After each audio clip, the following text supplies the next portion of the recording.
Yes, ఇక ఇది ఒక ఇంపార్టెంట్ న్యూస్. వచ్చే నెల అంటే ఫిబ్రవరిలోనే సర్పంచ్ ఎన్నికలు ఉండబోతున్నాయని చాలా స్పష్టంగా అర్థమవుతుంది.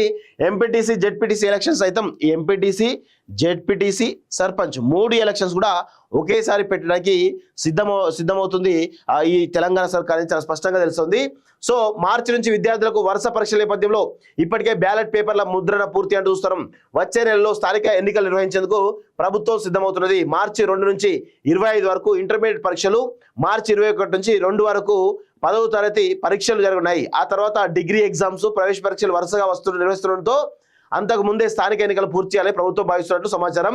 స్థానిక సంస్థలో బీసీ రిజర్వేషన్లు నివేదికకు డెడికేటెడ్ కమిషన్ సిద్ధం చేసింది. దాన్ని త్వరలోనే ప్రభుత్వానికి అందించనున్నది. అనంతరం కేబినెట్ భేటీలో రిజర్వేషన్లపై సర్కారు నిర్ణయం తీసుకోనుంది. అందుకు అనుగుణంగా స్థానిక ఎన్నికల రిజర్వేషన్ ఖరారు చేసి వివరాలను ఎన్నికల కమిషన్కు అందించినది. అటు పథకాల అమలు, ఇటు ఎన్నికలు అంటూ చూస్తాను.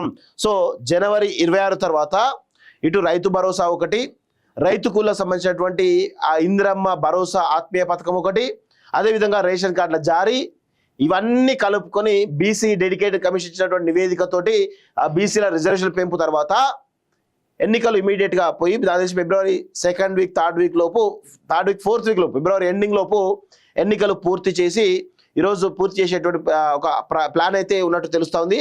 ఆ దిశగా కార్యాచరణ సిద్ధం చేస్తున్నట్టు తెలుస్తూ ఉంది. సర్పంచ్ ఎన్నికలు, అదేవిధంగా కాంగ్రెస్ ఎన్నికలు, ఎంపీటీసీ జెడ్పీటీసీ ఈ 3 ఎన్నికలు కూడా ఉండబోతున్నాయి. చాలా స్పష్టంగా తెలుస్తుంది. ఒకేసారి నిర్వహించే అవకాశం ఉందని తెలుస్తుంది.